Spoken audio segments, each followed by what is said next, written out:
Buenas tardes. Yo siempre tengo la voz horrible, pero hoy la tengo horrible y media, ¿eh? Espero que con esta... ¿Me oís bien, no? Vale, pues me alegro mucho.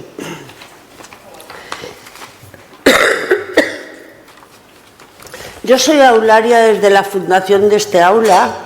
He contribuido de manera activa a que esto siga viviendo bien y sigo contribuyendo, y yo creo que es un espacio muy interesante porque a nadie se le piden credenciales. Que tú has venido, que tú no has venido, que ahora falto, que ahora llego. Y eso está haciendo posible que este aula dure mucho tiempo. Y ahora, desde la pandemia, tenemos la coordinación en streaming, con lo cual habrá, no lo sabemos en este momento, pero habrá mucha gente al otro lado. Así es que también saludo a la gente que está en el otro lado y pasamos a presentar a María Teresa Ruiz Cantero. María Teresa Ruiz Cantero no es la primera vez que contribuye con nosotras en el aula. El año pasado, creo que fue el año pasado, estuvo aquí también con nosotras. Y bueno, pues siempre que yo le digo ven, lo deja todo. Y además lo deja de verdad porque tenía una semana de estas de pánico. Así es que se lo agradezco enormemente siempre. Confío mucho en ella. Y creo que ella también en mí, porque ella me llama su feminista de cabecera. O sea que esto nos une bastante. Y desde hace bastantes años ya. Bueno, ella no le gusta que la presentemos así solo con los datos fríos, ¿no?, que pueden aparecer en cualquier lugar. Pero yo voy a hacer una combinación de ambas cosas, de lo más personal y de lo más formal. Empezamos por lo más formal. Ella es doctora en Medicina y Cirugía, catedrática de Medicina Preventiva y Salud Pública de la Universidad de Alicante y miembro del Instituto de Investigación de Estudios de Género de la Universidad de Alicante. También es miembro del Centro de Investigación Biomédica en la Red de Epidemiología y Salud Pública. 6 sexenios de la Comisión Nacional Evaluadora de la Actividad Investigadora por la producción científica en la línea de investigación sobre la salud de las mujeres desde la perspectiva de género. Sabemos que hay muy poca gente que esté trabajando e investigando en esto, pero que va aumentando el número de investigadoras bastante rápido. En concreto, sobre qué son los sesgos de género en investigación y en atención sanitaria, cómo se producen y se pueden prevenir, y la epidemiología política desde la perspectiva de género. Promotora de la investigación sobre desigualdades de género en salud. Ha dirigido 12 tesis con 7 premios extraordinarios, ha participado en 27 proyectos, de los cuales 3 europeos, y contratos con el Ministerio de Sanidad y con empresas privadas. Investigadora principal de 12 proyectos competitivos. Ha impulsado los estudios precursores en España sobre sesgos de género en la atención sanitaria, cuyo significado: diferencias en el esfuerzo diagnóstico y terapéutico en función del sexo de quienes padecen a igual necesidad. Describió por primera vez en la revista Medicina Clínica en 1994.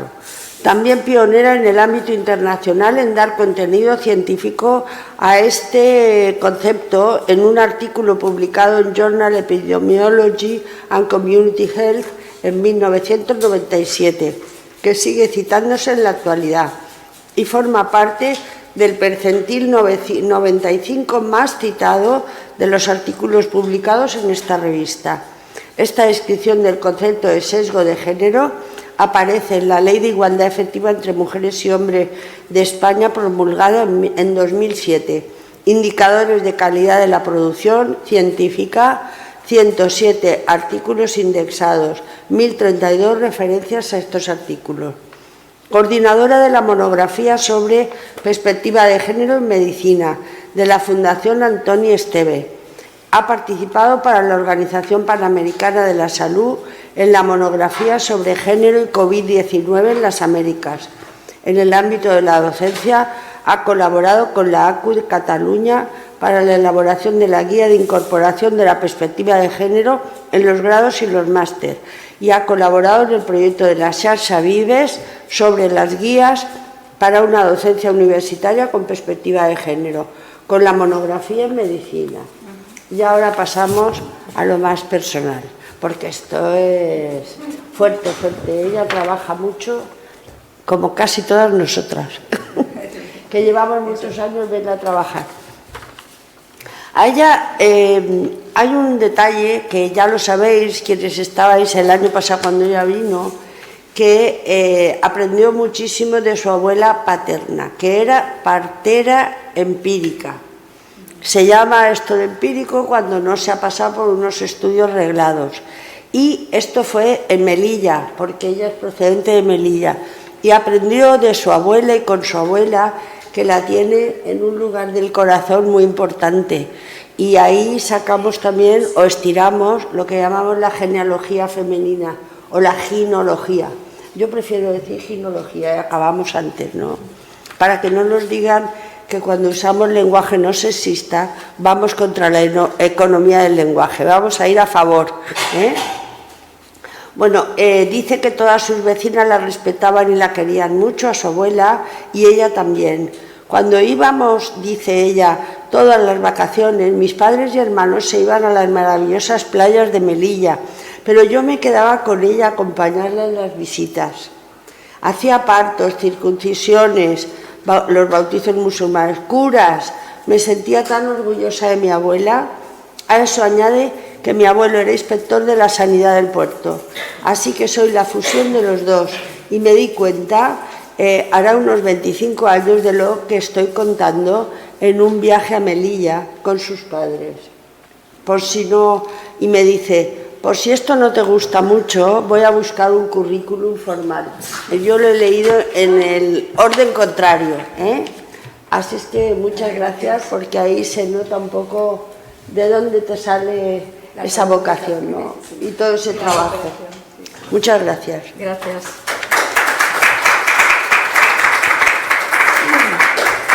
Pues nada, gracias Elena y gracias por asistir.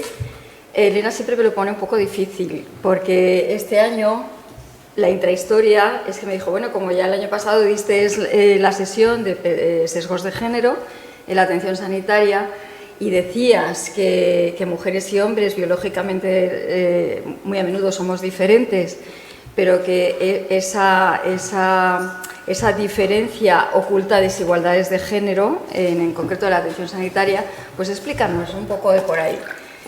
Y la verdad es que es un reto, como a mí me gustan los retos, pues me lo ha puesto difícil, porque he trabajado muchísimo para esta conferencia, que me viene bien porque así voy abriendo la narrativa, ¿no? Para otras y otras conferencias. Así que muchas gracias, y es verdad, es mi feminista de cabecera. Le pongo los deberes. Porque es que cuando tengo una duda, en todos los proyectos de investigación la llamo y ella me lo resuelve. Pues esto es como el médico de cabecera, pero la feminista de cabecera. Efectivamente. Bueno, no obstante, sí que tengo que empezar un poquito por algo del año pasado para recordarlo, porque la verdad es que hay muchísima evidencia sobre sesgos de género en la atención sanitaria. El pistoletazo de salida lo dio este estudio publicado en la revista New England Journal of Medicine, que es una revista de alto factor de impacto, que publicó un artículo sobre, como veis ahí, las diferencias entre mujeres y hombres hospitalizados en los hospitales de Harvard y New Haven, dos hospitales de Estados Unidos, en cuanto al manejo de la enfermedad coronaria. Y lo que evidenciaron es que, fijaros, en más de 80.000 pacientes hospitalizados, es que a los hombres se les hacía un mayor esfuerzo diagnóstico, en concreto en lo que se llama angiografía coronaria, ante enfermedad coronaria igualmente, a hombres y mujeres. Entonces, por ejemplo, veis aquí, a 28 de cada 100 hospitalizados blancos se les hacía angiografía coronaria, esto es un esfuerzo diagnóstico. Y luego pruebas de revascularización, que la tenemos aquí abajo, que es un esfuerzo diagnóstico terapéutico, ¿vale? Y también se le hacía más a más hombres blancos respecto a hombres negros, no blancos, que se les hacía casi a 20 de cada 100 hospitalizados, con diferencias significativas, estadísticamente significativas. Luego se les hacía un poco menos a mujeres blancas, a 16 hospitales, 16,4%, respecto a 19 los hombres no blancos, y también diferencias significativas. Y por último, se les hacía menos aún a mujeres no blancas, a 13 de cada 100 hospitalizadas, con diferencias significativas. Y bueno, pasa lo mismo en el resto, no me voy a repetir, pero es lo mismo. Supuso un boom, le llovieron las críticas, que me pareció interesantísimo, porque yo iba leyendo todas las críticas y iba aprendiendo.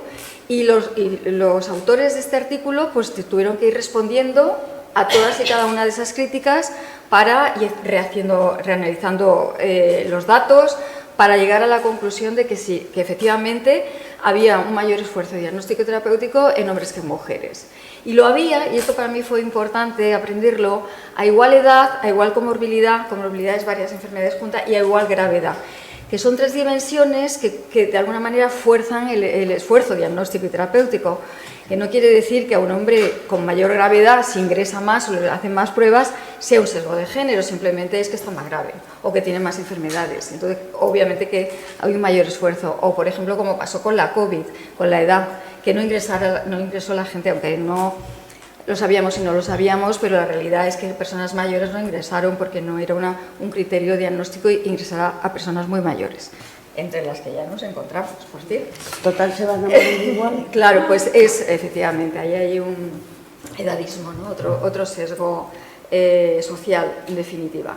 Vale, pues fruto de este artículo empezaron a publicarse ya nuevos artículos, por ejemplo, unas americanas también, porque este es un estudio hecho en Estados Unidos, otras evidenciaron que cuando las mujeres entraban, fueron 2 artículos, entraban en el hospital por un infarto, morían más las mujeres que los hombres. Eso se llama una mayor tasa de letalidad hospitalaria, por infarto en este caso, en mujeres que en hombres. ¿Y por qué morían más? Pues claro, el argumento típico es que las mujeres se retrasaban en demandar atención sanitaria. Yo el año pasado expliqué que si se hacen bien los estudios de demora, nos venimos a dar cuenta que aunque es verdad que puede que las mujeres se retrasen un poco más en la demanda de la atención sanitaria, donde está realmente el retraso es desde que acuden hasta que son atendidas, diagnosticadas y tratadas, ¿vale? Para eso hay que hacer buenos estudios de demora diagnóstica y darnos cuenta que, digamos, pues hay una participación tanto de las pacientes como por parte del sector sanitario en la demora, más por parte del sector sanitario.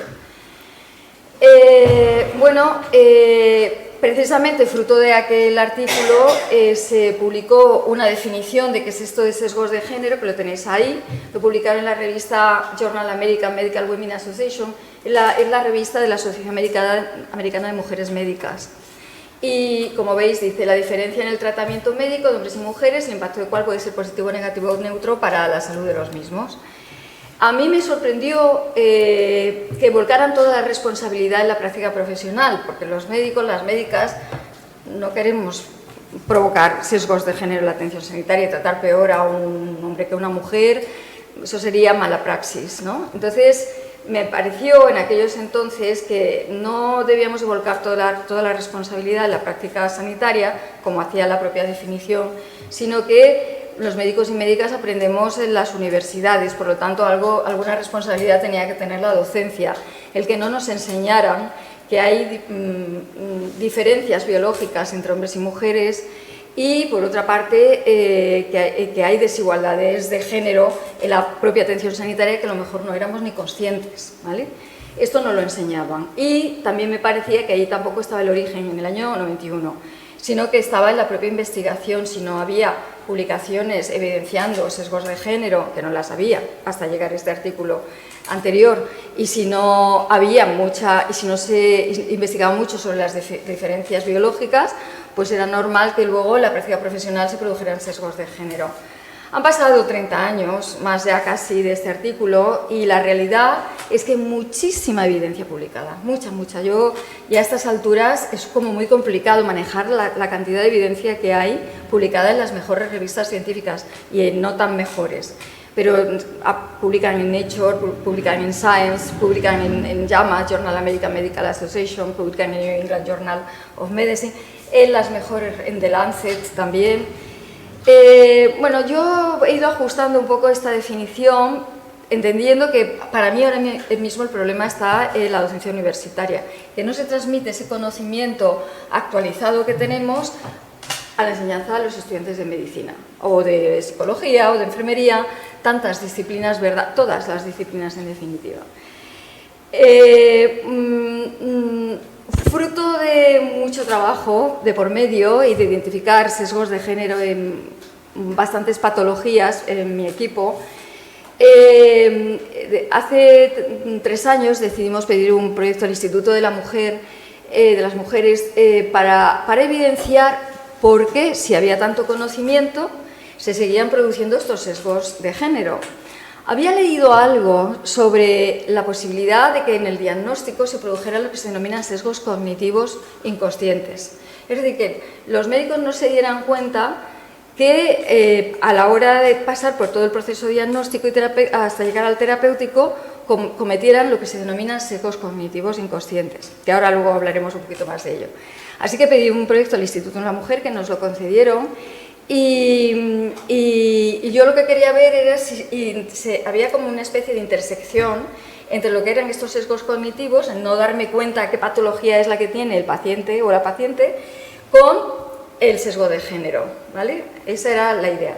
Bueno, hemos hecho unos estudios de casos, de 5 casos, lo hemos hecho vía online, ahora esto lo permite la nueva tecnología, y le íbamos mandando a médicos de familia en concreto, porque yo creo que el origen de los sesgos de género ya empieza en la atención primaria y luego siguen los siguientes niveles asistenciales, y hemos trabajado con 46 médicos de familia de 6 comunidades autónomas. Y le mandábamos los casos, digamos, poquito a poquito, para que nos fueran respondiendo a preguntas. Y como veis aquí, una de las preguntas era su opinión sobre el esfuerzo diagnóstico y terapéutico según el sexo. Era una de las preguntas. En esta nos la respondieron solo 44 de los 46, pero como veis aquí, ellos mismos reconocen, ¿veis? El 72,72% opina que existe un mayor esfuerzo diagnóstico y terapéutico en hombres que en mujeres. O sea que lo reconocen, ¿vale? 80% médicas y 66% médicos, un poquito menos, ¿vale? Bueno, fruto de la publicación sobre los sesgos de género en cardiovasculares que os he enseñado antes, refresco la memoria, una cardióloga que fue entonces en el año 91, era como la secretaria de Estado de Salud de Estados Unidos, ya digo, cardióloga, Bernardine Healy. Ella lo que publica es un artículo en The New England Journal of Medicine que se llama El síndrome de Gentle, y hacía alusión era una obra de teatro, una película, que era la protagonista Barbara Streisand. Era una mujer judía que quería acceder a la sinagoga, estudiar los textos sagrados, pero no puede porque es mujer. Entonces se corta el pelo, se aplasta los pechos, se reviste como un hombre y así sí que puede entrar a estudiar el Talmud y demás. Pues Bernardine Healy lo que hace es decir, va a ser necesario ante el infarto que haya los mismos signos y síntomas en el infarto de las mujeres que en el de los hombres, porque si no, no se detecta. Porque, de alguna manera, el patrón oro de infarto es el típico de los hombres, que es el dolor precordial, con irradiación a brazo izquierdo, y si se sospecha, se ve en el electrocardiograma, sube una ondita que se llama segmento ST, que eso lo ves y dices, esto es un infarto, pero en las mujeres no siempre sube, ¿vale? Entonces, ni siquiera siempre es en las mujeres el típico de libro de película que he comentado antes, el típico de los hombres, ¿vale? Con lo cual, si es un malestar generalizado, pues de alguna manera puede pasársele a los médicos, ¿vale? Fijaros, está buscando bibliografía sobre el tema y, por ejemplo, la arteriosclerosis, que ya conocemos que desde pequeñitos vamos acumulando grasa en las arterias, la verdad, desafortunadamente, porque como dice Paco Sogor, no sé si conocéis, que es un cardiólogo, dice, él conoce muy bien la fisiología del corazón y cardiovascular, dice, a ver, ¿qué hacen los primates? Nosotros somos primates, ¿no? Pues los monos, los primates, van por la selva, van comiendo bambú, brotes, y de vez en cuando cazan una rata o tal, un animal, y comen proteínas, pero punto. Y nosotros comemos muchísimas grasas, muchísimas proteínas, más de las necesarias, ¿no? Entonces, ¿qué pasa cuando hacemos este tipo de vida? Pues es que se acumula la grasa en los vasos sanguíneos. Lo que pasa es que se acumula de manera diferente. ¿Veis aquí cómo las mujeres son como unas plaquitas, ¿vale? Que está aquí, arriba es esta grasita que se ve aquí, pero fijaros cómo en los hombres obstruye, va produciéndose obstrucciones que es el típico, va a producir el infarto, mientras que las mujeres esto no es tan común, ¿vale? Eso por una parte, pues es diferente, aquí somos diferentes, ¿no? Por otra parte, como precisamente sucede esto, no se producen tantas obstrucciones arterioscleróticas. Fijaros cómo se producen, aquí tenemos a las mujeres, obstrucciones a lo largo del año 2010 al 2018, menos obstrucciones arterioscleróticas que a los hombres, que realmente se produce, fijaros, muchísimas más, ¿vale? Pues bueno, es así en el caso de mujeres que en el caso de hombres. ¿Qué pasa? ¿Por qué no sube en el electro la onda ese segmento ST? Pues porque resulta que en los hombres se hacen estas obstrucciones en vasos sanguíneos gordos, y esto lo capta el electro, mientras que las mujeres son como en vasos sanguíneos muy pequeñitos, con lo cual eso el electro no siempre lo capta. A veces lo capta, pero la mayoría de las veces no lo capta. Y claro, si tú no lo ves esa onda, el segmento ST elevado, pues también te despista mucho como médico, ¿vale? Ahora hay otras técnicas, ¿no? Como los niveles de la atropina y demás, pero vaya. Se han hecho estudios precisamente de las diferencias en las manifestaciones. ¿Veis cómo los naranjas son los hombres y las mujeres y azul los hombres? Y bueno, pues en general las mujeres, por ejemplo, le duele justo lo contrario, el brazo derecho y el hombro. Y también tienen más sensación de caloradas y sofocos que los hombres. Y también más dolor así como generalizado en el pecho, generalizado. Y eso lo ves y muchas veces te piensas que es ansiedad, ¿vale? Y esto es uno de los problemas, ¿vale? Entonces se produce un infradiagnóstico superior en mujeres que en hombres, ¿vale? Entonces, esto realmente supone un problema muy grave. ¿Por qué es muy grave? Porque aumenta la probabilidad de muerte. A la hora y media, como afecte a zonas vitales, pues te mueres, vaya, básicamente. Y esto sucede más pues cuando llegan las mujeres a los hospitales, como dice esos estudios americanos, pues mueren más las mujeres que los hombres. Y este estudio es muy interesante, no es ni de mujeres totales, mujeres y hombres, pero a mí me gusta y siempre lo mantengo, es un estudio canadiense publicado en la revista Archive Internal of Medicine, como la revista de medicina interna canadiense. Entonces lo que hicieron es mirar a las personas la mortalidad en personas que habiendo tenido problemas, como pone aquí, como un síndrome coronario agudo, sin elevación del segmento ST, de las mujeres, sobre todo, en los hombres también puede pasar, pues cuántas habían muerto, si habían sido derivadas a cateterización o no habían sido derivadas. Entonces aquí vemos cómo mueren mucho más al año las que no habían sido derivadas. Claro, los investigadores no se quedaron contentos y se fueron a preguntarle a los médicos que tenían que haber derivado, que algunas las derivaron y a otros no los derivaron, a preguntarle por qué no les habían derivado. Y aquí veis cómo un 68,4% dijeron que porque no habían detectado el riesgo. Y murieron. Realmente, esto es un problema realmente muy, muy grave. Hay que tenerlo en cuenta. Ha pasado 30 años. No os podéis hacer una idea la cantidad de bibliografía, artículos científicos que hay sobre el tema del sesgo de género en el infarto. Y yo tengo un amigo, yo es que lo cuento porque él es argentino, es pediatra, trabaja para la OMS, la Organización Mundial de la Salud, y un poquito antes de la COVID yo le digo, ojo Raúl, pasan los años, venga bibliografía y siguen evidenciándose sesgos de género, igual que cuando el año 1991. Y me dice, Teresa, no te preocupes, porque los paradigmas en la ciencia tardan en cambiar 30 años. Digo, bueno, pues ya falta poquito, pensé. Digo, ya falta poquito. Pues fijaros, justo en el año 2021, 30 años después, sale esta revisión bibliográfica publicada por la Comisión de Mujeres y Enfermedades Cardiovasculares de Lancet, ni más ni menos de la revista de Lancet. Se revisaron 585 artículos. Eso es una burrada, ¿no? Esto es dificilísimo de manejar. Para llegar a la conclusión, aquí os pongo un resumen, que las mujeres, las enfermedades cardiovasculares permanecen menos estudiadas, reconocidas, diagnosticadas y tratadas en mujeres que en hombres. Es como una plancha, ¿verdad?, que te cae, porque ¿qué pasa ahí? Si ya hay un conocimiento, ¿por qué sigue pasando esto, no?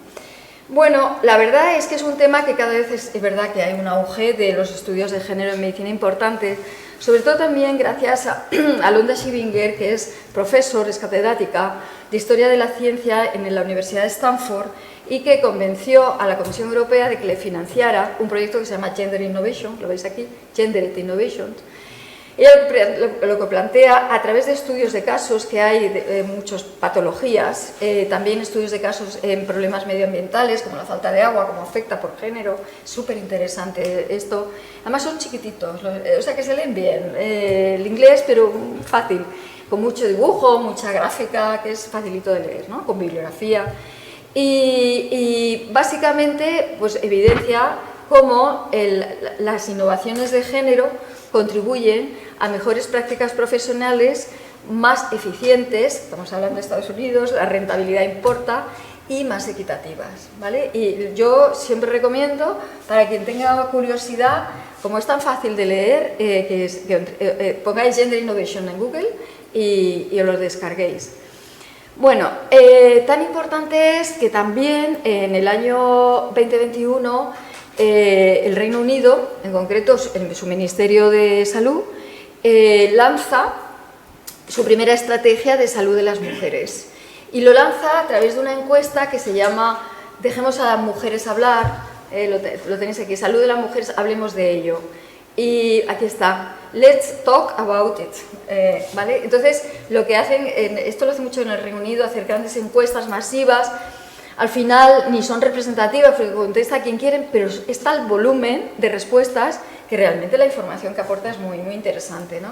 Y en este estudio, pues yo traigo aquí 3 ejemplos, ¿no? Que son igual que lo que dirían las mujeres españolas, que es, mis síntomas no se tomaron en serio, se declararon en el primer o se descartaron en el primer contacto con los médicos de cabecera y otros profesionales sanitarios. O tuve que defenderme insistentemente por mí misma para obtener un diagnóstico, a menudo durante múltiples visitas, meses y años. O cuando tuve un diagnóstico, las oportunidades de debatir o hacer preguntas sobre las opciones de tratamiento eran limitadas y a menudo se ignoraban mis preferencias. Pues como aquí, vaya, yo eso os lo digo.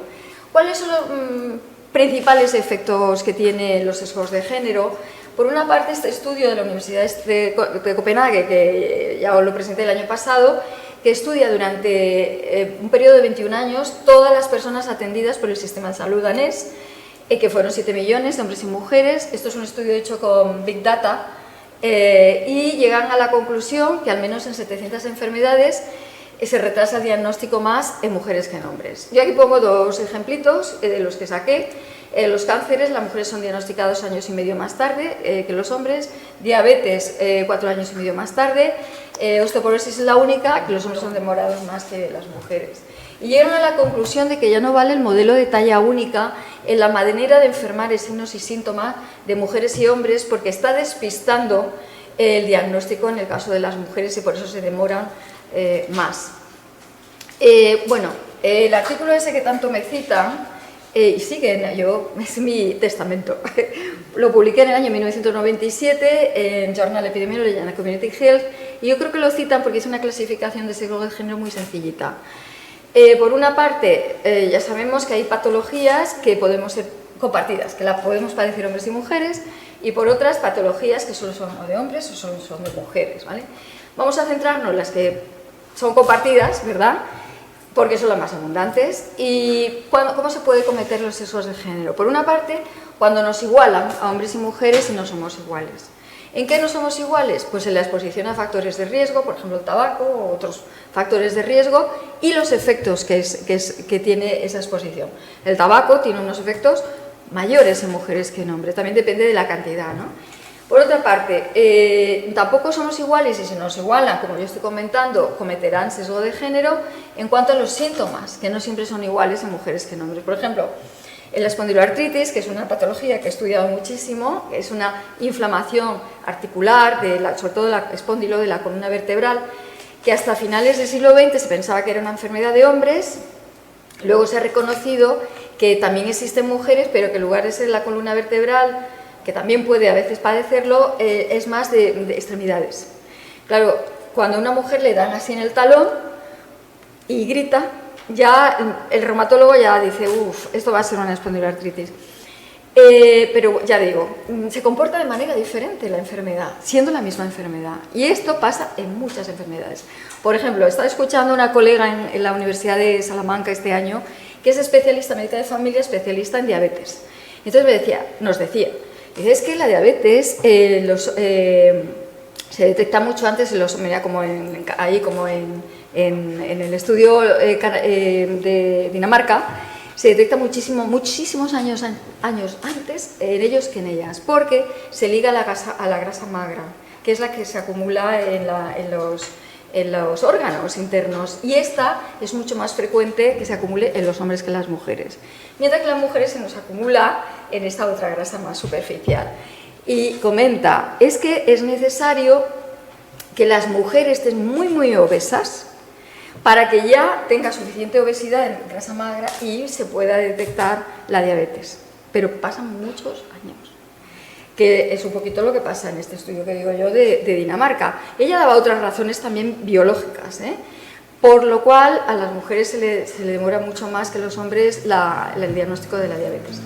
Luego, respuesta a los tratamientos. Hay como toda una línea de investigación que es sobre la diferencia en la farmacogenética. Somos diferentes, ¿no? Somos XX, ellos XY, la farmacodinamia y la farmacocinética. Como con los fármacos, cuando nos lo tomamos, se acantonan en la grasa esta superficial, los adipocitos, ahí está un tiempo, y luego se va metabolizando, pero de alguna manera está mucho más tiempo el medicamento en las mujeres que en los hombres. A ver, ¿cómo se prescribe en la relación peso-talla? Que está bien, pero también se debería de prescribir en función de la farmacogenética, cinética y dinamia. Yo leí durante la COVID un estudio hecho sobre la eficacia de la vacuna de la gripe y venía a decir, habían hecho un estudio, que la eficacia con mitad de la dosis de la vacuna de la gripe ya era eficaz en mujeres. Y lo venían a decir porque como había efecto secundario de la vacuna de la COVID más en mujeres, pues a lo mejor con la mitad de dosis de vacuna de la COVID, a lo mejor ya no tendría tantos efectos secundarios y sí que tendría toda eficacia. Bueno, esto es una línea de investigación muy interesante. Este año pasado, entrevistando a todos los médicos de familia, yo les preguntaba, ¿vosotros sabéis que las mujeres tienen diferentes, bueno, tenemos con respecto a los hombres estas diferencias genéticas, dinámicas y genéticas? Y decían, sí. ¿Y cómo prescribir? Pues la relación peso-talla. Digo, bueno, ¿y por qué no prescribís si sabéis que hay estas diferencias? Y decían, bueno, porque no lo ponen los protocolos clínicos, las guías de práctica clínica. Y casualidad que avanzando el año, los que organizan y desarrollan la guía de práctica clínica, que tienen la sede en Zaragoza, me invitaron. Y en la preparación yo le pregunté a la persona que me había invitado, oye, ¿qué pasa esto? ¿Por qué no incorporáis en las guías de práctica clínica, por ejemplo, y sin ir más lejos, la diabetes gestacional como factor de riesgo del infarto? Eso hay muchísima evidencia y no está metido dentro del protocolo. De hecho, había salido poquito antes el protocolo de la Comunidad Valenciana y ni está, tampoco, diabetes gestacional. Total, que dice ya, no, sí, es que nosotros tenemos que queremos hacer revisiones bibliográficas para meterlo en la guía de práctica clínica. Total, que cuando ya tuve la conferencia, yo me había hecho una revisión de cuántas revisiones había. Y había como 50 y tantos metaanálisis, revisiones sistemáticas de metaanálisis, que lo comenté. Digo, pero ¿para qué tenéis que hacer revisiones? Si ya existen muchísimas revisiones y se sabe que la diabetes gestacional es un factor de riesgo del infarto. Hay algo, un gap, entre el conocimiento, que es mucho, y la implementación del mismo, que hay algo ahí y hay algo ahí. Bueno, en cuanto a resultados, también hay resultados diferentes. El año pasado y pronósticos diferentes. Os mostraba datos, pero no quiero detenerme más. Por ejemplo, en esto de que las mujeres tenemos más conexiones intrahemisféricas en las neuronas y en los hombres, las mujeres tenemos interhemisféricas muchas conexiones y los hombres tienen muchas intrahemisféricas dentro de cada hemisferio. Pero, por ejemplo, núcleos del habla, que es el ejemplo que yo siempre pongo, pues los hombres lo tienen en el hemisferio izquierdo. Si tiene un ictus, la probabilidad de recuperar el habla. Pero las mujeres puede que no pierdan el habla, porque las mujeres también tienen núcleos del habla en el hemisferio derecho. Como hay estas conexiones interhemisféricas, puede que no pierdan el habla. Somos diferentes biológicamente, fisiológicamente, a nivel hormonal. Y todo eso nos hace pensar que probablemente es normal que la manera de expresarse clínicamente las enfermedades también sea diferente. Y esto hay que meterlo en la cabeza de nuestros estudiantes, ¿no?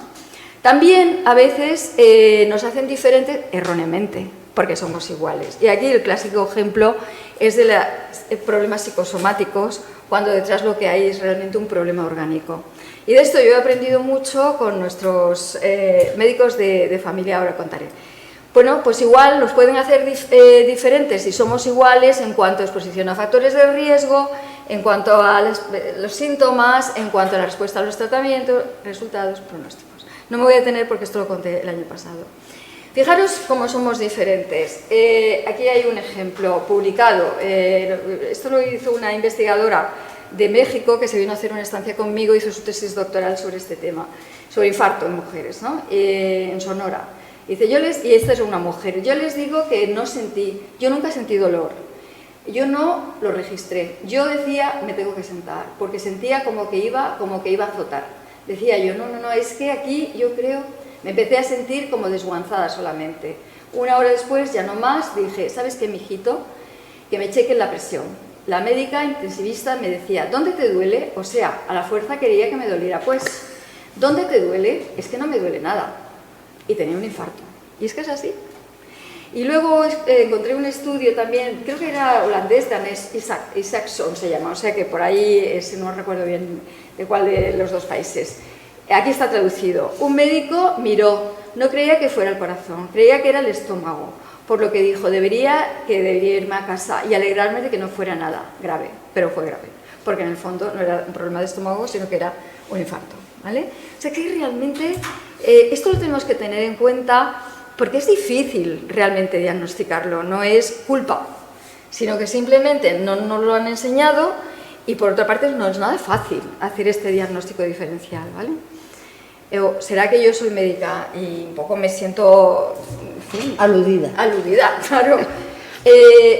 Con los médicos de familia, estos que hemos trabajado en este año pasado, era muy interesante porque le preguntamos por el tema del dolor crónico. Nosotros dijimos, ¿es posible que a las mujeres se le interprete el dolor de manera diferente o igual a los hombres, ¿no? Una pregunta neutra. Fijaros sus respuestas. A los hombres se les realiza una historia clínica y descripción de síntomas, en la mayoría de los casos más clara y sin carga psicológica aparente. Cuando una sintomatología es subjetiva, como el dolor o la astenia, sin datos objetivos en la propia consulta, creo que sí, que es más fácil que si se trata de una mujer, la paciente se minimicen sus síntomas.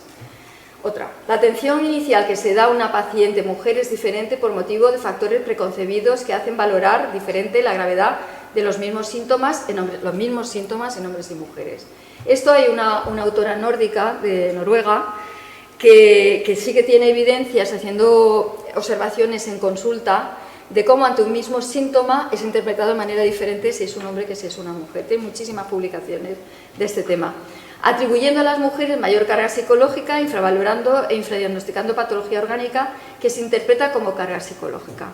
Otra, por ejemplo, en el ángor torácico es más frecuente que se infradiagnostiquen mujeres que son orientadas más como un proceso ansioso-depresivo.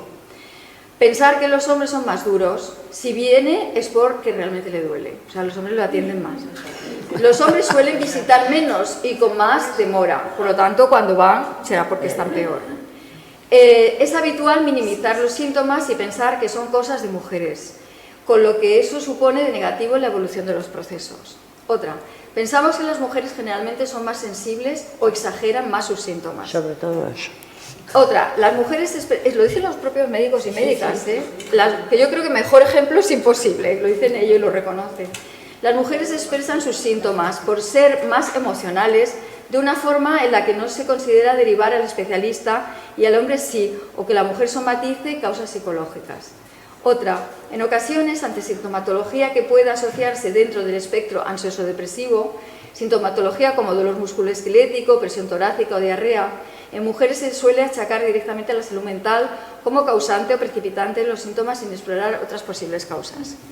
Otra, uno de los motivos principales es que una gran parte de las mujeres tiene una historia clínica, el diagnóstico de ansiedad. Esto me parece clave, porque una médica, luego en las dinámicas de grupo que hicimos, luego de la recogida de datos, en estas 6 comunidades autónomas, decía, es que en el 80% de las historias de las mujeres consta ansiedad. Y entonces se produce lo que se llama un sesgo de disponibilidad. Como lo tengo, será.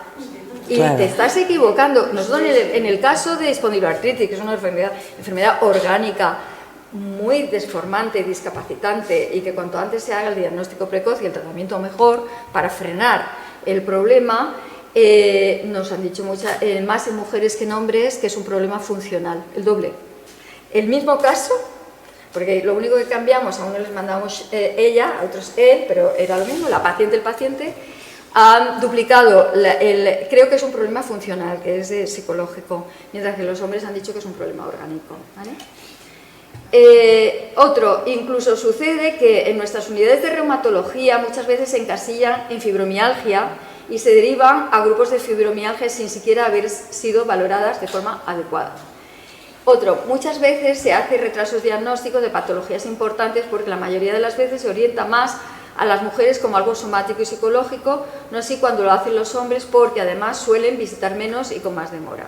Y por último, porque hay muchísimas respuestas de este tipo, existen muchas más derivación de hombres a clínica del dolor y las mujeres son las que más portan analgésicos, opiáceos y benzodiazepinas.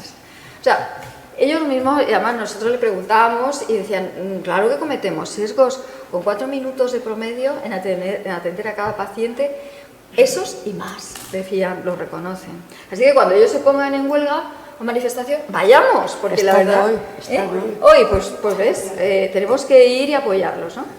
Esto es como una historia clínica. Aquí hay una parte que depende de las pacientes en cuanto a la comorbilidad, al sexo, a la edad, a la naturaleza y duración de signos y síntomas. El nivel socioeconómico influye muchísimo. Y por otra parte, la propia cultura, los valores y la manera de expresarlo que tengamos nosotros, ¿vale? Que varía. Entonces, con este peso encima, este bagaje, te vas al médico o la médica. Entonces, allí el médico tiene o no tiene conocimiento de que el infarto puede ser diferente o otras patologías, interpreta signos y síntomas, ahí se le enciende un poco la bombilla, la sospecha diagnóstica y hay una valoración de la gravedad. Esto lo hacemos a través de lo que denominamos esfuerzo diagnóstico, que es, por una parte, hacer la historia clínica, la anamnesis que se llama, preguntarle cuándo empezó, por su familia, tal. Luego, exploración física y, por último, si tengo dudas, pues pruebas complementarias cuando hay que hacerla, ¿no? Cuando puedes sospechar y hay prueba complementaria, porque para todas las patologías tampoco la hay, ¿no? A partir de ahí diagnosticas o sigues pensando en qué puede tener y luego ya también, en función de que hagas un diagnóstico, tenemos que hacer un esfuerzo terapéutico y también hay estudios de esfuerzo terapéutico menor en mujeres que en hombres, ¿vale? No me voy a meter en ello porque es otro mundo también. Aquí os pongo un ejemplo de uno de los dos argumentos que se utilizan de por qué está sucediendo esto. Unos que dicen que es por culpa de las mujeres, ¿no? Más que de los hombres en este caso, y otros que decimos que los médicos también tienen su cuota parte de responsabilidad, ¿vale? Y lo que nos quede de tiempo voy a explicar un poquito de pacientes y responsabilidad de los profesionales sanitarios. Me ha hecho muchas gracias, lo he traducido de un libro que me gusta mucho, que ahora os lo referiré, es estadounidense. Es sobre diferencias por sexo, muchas patologías. Me lo mandaron para que lo evaluara, para publicarlo en español. Lo que pasa es que al final a mí me gustó muchísimo, yo lo tengo en inglés, pero ellos decidieron no publicarlo porque la última parte era sobre el sistema de salud americano que no tenía mucho que ver con el nuestro. Una pena porque es muy buen libro. Entonces pone un ejemplo de, como pone aquí, comparación entre mujeres y hombres con dolor en la pantorrilla. ¿Cómo va una mujer? Y esto se ha sacado de la realidad, ¿eh? Pues aquí lo tenemos que leer. Mujer, me duele la pantorrilla, sosteniendo la parte trasera de la pierna. He estado entrenando para una media maratón y me he estado esforzando mucho por seguir mi plan de entrenamiento. Mi hijo tuvo un torneo el fin de semana con partidos que empezaban temprano. Estaba tratando de correr antes de que todos se levantaran y decidí saltarme los estiramientos para ahorrar tiempo. Hacía mucho frío y estaba húmedo afuera, así que supongo que realmente debería haberme estirado y calentado primero. De todas formas, eso me da mucha risa esto, de todas formas tenía que regresar rápido para darle de comer a mi hijo y llevarlo al gimnasio a tiempo. Mi esposo no pudo venir con nosotros por trabajo. Apenas puedo caminar con la pierna izquierda. El dolor es tan intenso. Arde y tira. Cualquier presión duele mucho. Necesito volver a entrenar de inmediato. He estado tomando Aleve, un antiinflamatorio, y descansé, o analgésicos, a veces no lo sé. Un par de días no está mejorando. ¿Cómo va un hombre? Me desgarré un músculo de la pantorrilla haciendo ejercicio. ¿Cómo? Ya está. Entonces, claro, en el análisis, ¿qué pasa en el análisis? ¿Qué diferencias hay en la narrativa? Que esto es uno de los argumentos que hay estudios sobre este tema y efectivamente tenemos narrativas diferentes. Yo con la primera COVID o la segunda, pues como que fue después de la boda de mi hijo y cuando, no, es que yo después de la boda, y eso que fue en el exterior, pues te cuentas un rollo que a lo mejor despista a los médicos, ¿vale? Entonces, en este caso, la mujer proporciona un contexto amplio, emocional y relacional. Incluye descripción detallada del dolor y localización, historia personal y familiar, condiciones externas, clima, horarios, toma de decisiones, omitir estiramiento, tratamientos ya intentados, urgencia por volver a entrenar. ¿Qué hacen los hombres? Por narración concisa, directa y sin contexto emocional. Simplemente, pues eso, me desgarré un músculo en pantorrilla haciendo ejercicio. ¿Qué pasa cuando hacemos las cosas así?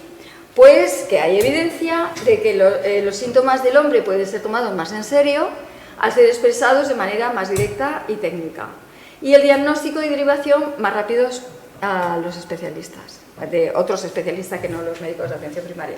¿Qué pasa en las mujeres? Que tanto relato femenino puede interpretarse como estrés o una cuestión emocional y posible su diagnóstico, porque a lo mejor se los quedan a ver qué pasa con un analgésico antiinflamatorio, ¿vale? Pues ojo, yo creo que ya con esto, yo es que tengo ya un listado enorme de qué pueden hacer los médicos, porque la verdad es que yo trabajo en eso. Pero con esta pregunta de Elena he estado trabajando un poquito y qué pueden hacer las mujeres, ¿no? Porque he ido leyendo y ahora tengo aquí un listado ahora. Porque mirad, este artículo que a mí me gusta mucho es de la Universidad de Oxford y lo que tienen como un repertorio enorme de dolor crónico metido en una base de datos y hacen muchísimos análisis. Entonces han llegado a la conclusión, está aquí, se llama un largo corpus de salud y de narrativas, ¿no? De salud y enfermedad recogidos, ¿vale? Mujeres y hombres informan sobre el dolor de forma diferente. Difieren tanto cuantitativa como cualitativamente. ¿Y cómo? Pues sus repertorios léxicos son femeninos y masculinos distintos de acuerdo con el bagaje cultural que tenemos unos y otras, ¿no? Dominante. ¿Las mujeres qué hacen? Referir el dolor con más frecuencia, repertorio léxico más amplio, utilizan referencias más específicas y fácticas, utilizan ya términos cognitivos y psicológicos. Los hombres utilizan menos descriptores en general, la mayoría muy emotivos, porque dicen que suelen ir como ya que les duele más, ausencia de referencias a procesos psicológicos. En los relatos, atención centrada es, mire, me duele, deme un tratamiento, punto, ¿vale? Entonces, sí que hay evidencia de este tema y entonces, ¿qué podemos hacer las mujeres? Que no sé, ¿qué me llevo yo de esta reunión, de esta propuesta tuya? Porque he estado buscando mucha bibliografía. Pues mira, por una parte aconsejan prepararnos para las consultas. ¿Cómo? Pues llevar preguntas escritas, concretas, ¿no? Y antecedentes médicos relevantes. Ayuda a mantener el foco en nuestras preocupaciones. Por otra parte, documentar y registrar síntomas con claridad. Por ejemplo, llevar un diario de síntomas, esto incluso ellos te lo piden a veces, sí. Con la tensión arterial, usted hágase una historia de por la mañana, lleva un diario de síntomas y resultados previos, permite mostrar evidencia objetiva, puede contrarrestar percepciones objetivas del médico. O sea, miren, si yo tengo esto que es objetivo, pues usted no me diga que esto no es nada, ¿no? Por otra parte, ser claras y persistentes, expresar síntomas con detalle y reafirmar sus preocupaciones cuando no son tomadas en serio. Esto puede reducir errores diagnósticos, especialmente en condiciones infradiagnosticadas en mujeres. Además, tener conciencia del sesgo que se está produciendo, que nos están escuchando, y validarnos a nosotras mismas, ¿no? Reconocer que no ser escuchada no significa que sus síntomas no sean importantes. Esto, validarse permite ser más firme al solicitar atención médica adecuada, ¿vale? Oye, que tengo un problema, que me están diciendo que es ansiedad, pero no, porque esto lo tengo mucho tiempo, nada. Luego, exigir un enfoque centrado en la paciente. Solicitar que se le explique el razonamiento detrás de un diagnóstico o tratamiento. Esto ayuda a identificar posibles lagunas o suposiciones de género que se hayan ido produciendo. Por otra parte, solicitar segundas opiniones. Porque a veces pues, es necesario y así incluso mejoramos la calidad, ¿no? Del diagnóstico. Y en esta línea, a veces las mujeres se sienten más cómodas con mujeres, pues buscar médicas. Ha salido ahora como unos 5 meses y llega un macroestudio inmenso en Estados Unidos de evitar la mortalidad por ingresos hospitalarios, dependiendo de si eres médica o si eres médico. Es patente que si es una mujer médica, la mortalidad es menor, no solamente en mujeres, sino también en hombres. Pero es bestial el estudio en el número de sujetos estudiados. Entonces, bueno, a ver, sobre el tema porque, a ver, esto es verdad, porque el estudio me ha salido en una revista muy, muy potente, pero no hay que ser exagerados. También hay médicos que son finos, médicos hombres, y yo los conozco, por lo tanto, pero esto es una realidad evidenciada por otra parte. Luego, involucrarse activamente en la toma de decisiones. Esto es muy importante porque contribuye mucho como sientes que tú estás manejando tu enfermedad y cuando vas mejorando el proceso es muy satisfactorio, más que si solamente haces lo que te dicen que tienes que hacer sin tener conocimiento de por qué lo estás haciendo. Y ya por último, un bloque de unirse a redes de pacientes o movimientos feministas en salud. Esto en Inglaterra hay así, porque ellos son muy dados a grupos de mujeres con fibromialgia, de mujeres con hipertensión, bueno, hay mucho de este tema. Por otra parte, conocer nuestros derechos, esto es muy importante también, y por otro, denunciar, que nos cuesta, obviamente, denunciar experiencias de discriminación, pero bueno, llegado el caso, también lo podemos hacer, ¿verdad? Bueno, es un listado que podemos ir ampliando en un futuro, matizando, especificando, dándole más detalle, ¿no? Bueno, el 5 era muy difícil. El 5 es quiero un enfoque centrado en la paciente. Mira, yo voy a contar una experiencia personal, para que os animéis. Ya comprendo que yo soy médica y que no es lo mismo que si no fuera médica. Pero fui al cardiólogo porque se estaba muriendo mi madre y tenía la tensión, que yo era hipotensa de toda la vida, por las nubes, súper descontrolada. A mí eso me dio un poco de yuyu, claro. Y el cardiólogo me dice, mira, tiene esto, ahora entra aquí un oso, a ti y a mí nos sube la tensión, tú estás viviendo lo que estás viviendo, pues normal que tengas la tensión alta. Por otra parte, yo tengo problemas de extrasístoles de hace muchos años, eso ni te preocupes, no me preocupo, ya me dijiste que no me preocupara, pues no me preocupo. Tengo como un doble latido, pero como me han dicho que no me preocupe, pues no me preocupo. Mejor, ¿no? Yo, a ver, ¿qué voy a hacer? Y además me han dado todo tipo de medicamentos, no me sirve, lo único que me dicen es quitarme el trocito, y yo conozco 2 casos que funcionaron fatal, lo de la ectomía, yo sé que no me preocupo. Y en tercer lugar dice, pero tienes el colesterol un poco alto, tenía en 148, y dice, tienes que tomar estatinas.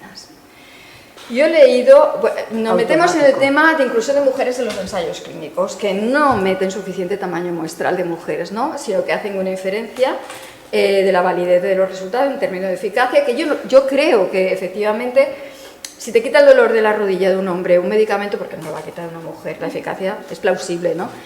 Pero sí que es posible que haya efectos secundarios diferentes, porque tenemos una variabilidad hormonal o interactúa con terapia hormonal sustitutiva o con anticonceptivos y tienes que tener cuidado con qué medicamentos estás tomando, ¿no?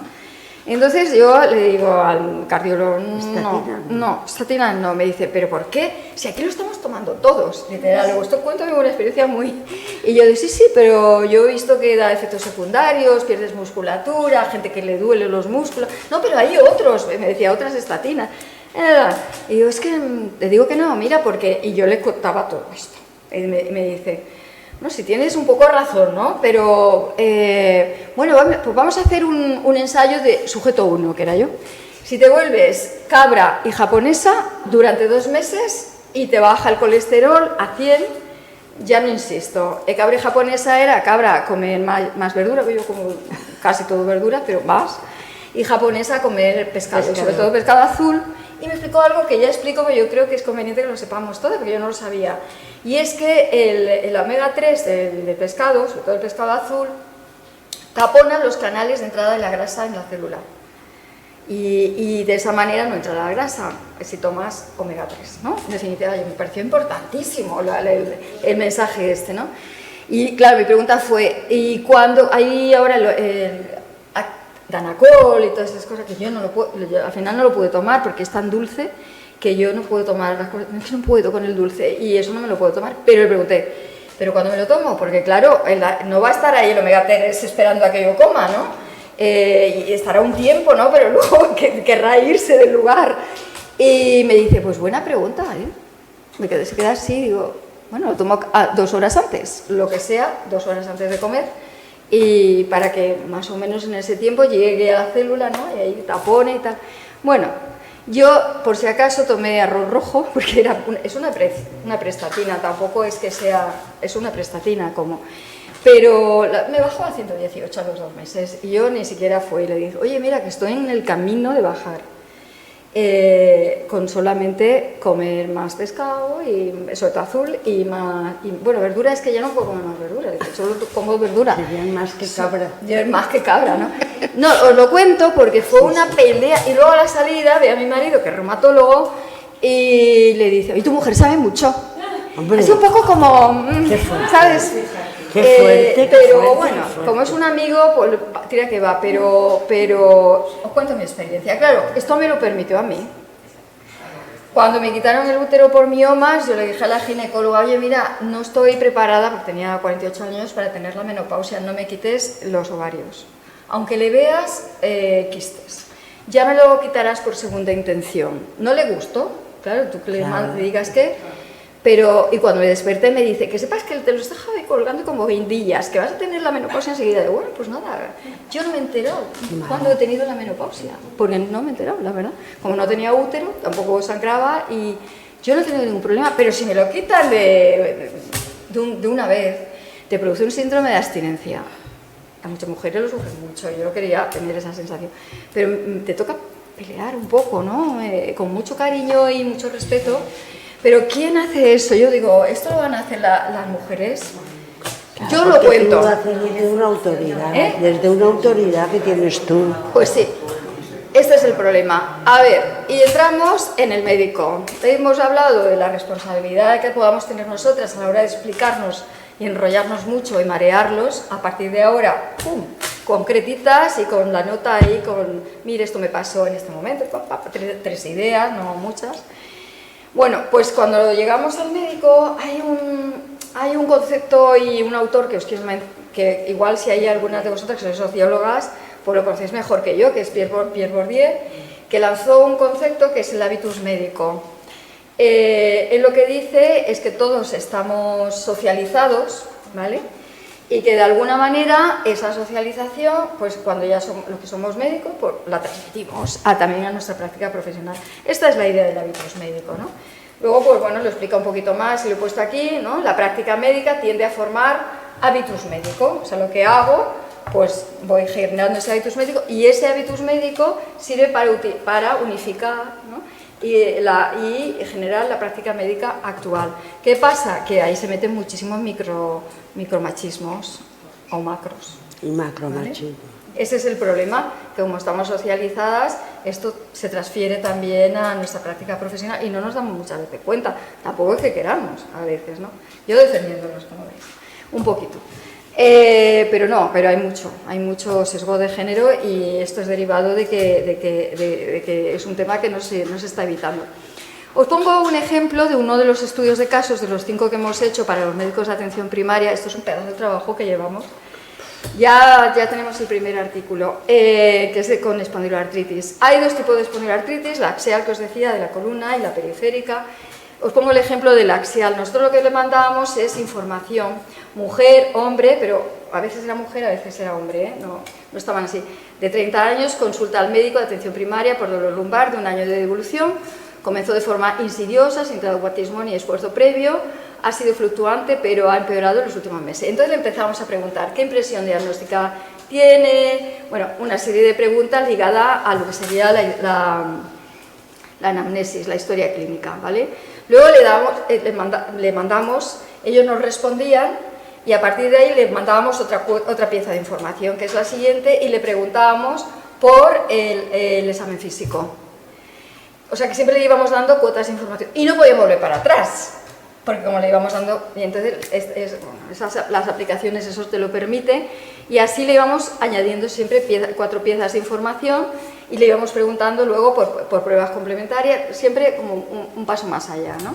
Bueno, fruto de todas estas preguntas, y a todo le preguntábamos por qué y para qué lo hace, que ha sido clave. Por eso lo leí en un artículo internacional y ha sido clave, porque los veíamos pensar. En sus respuestas, en los porqués y para qué tomaban esa decisión de explorar o de pedir tal prueba, por qué y para qué, ellos decían, y entonces tú los veías pensar, y ha sido fascinante. Claro, no deja de ser una prueba de laboratorio todo esto, pero bueno, yo creo que ha funcionado muy bien. Fruto de un estudio hecho y publicado por unas nórdicas, porque la Academia Nórdica la verdad que trabaja muy bien, feministas nórdicas, que ya os referí el año pasado, que es una revisión bibliográfica que se llama Brave Men and Emotional Women, hombres bravos, mujeres emocionales, y lo que veían era cómo las normas de género influían en hombres y mujeres con dolor, en el afrontamiento que hacían hombres y mujeres diferente y en el sesgo de género en el tratamiento del dolor. Bueno, de verdad que es un artículo pequeñito, pero tiene una cantidad de información de que a los hombres en artículos concretos los valoran como más estoicos, bueno, como decían los médicos antes, ¿no? Las mujeres son más sensibles, más histéricas, en fin. No quiero entretenerme porque esto lo conté el año pasado.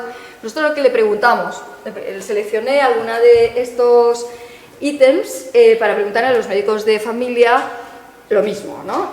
¿Usted cree que la distinta manera si influía en el proceso diagnóstico del dolor crónico, influía la distinta manera en que, o sea, les influía a ellos la distinta manera en que las mujeres y los hombres expresan sus síntomas? Y esto es como 3 veces más en mujeres que en hombres, que sí, que sí.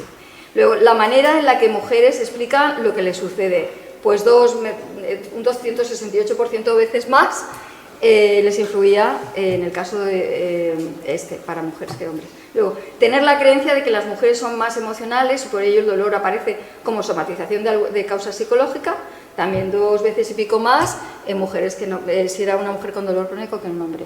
Tener la creencia de que las mujeres son más sensibles que los hombres, pues un 2 y pico también más influencia en dolor crónico, para el diagnóstico en el dolor crónico de mujeres que de hombres. Y por último, que las mujeres se presentaran arregladas en la consulta, porque a mí es que esto hay evidencia, es que hay evidencia aquí, lo que aparento, y hay artículos, en este artículo, refiere a artículos que evidencian que si las mujeres van muy mal arregladas, se les hace menos caso, pero que si van peinadas de peluquería, van muy arregladas, tampoco, porque piensan que no les pasa tanto, o sea que hay un equilibrio, ¿vale? Y a mí eso me llamó tanto la atención, me hizo gracia también, y bueno, efectivamente les influye menos, pero les sigue influyendo.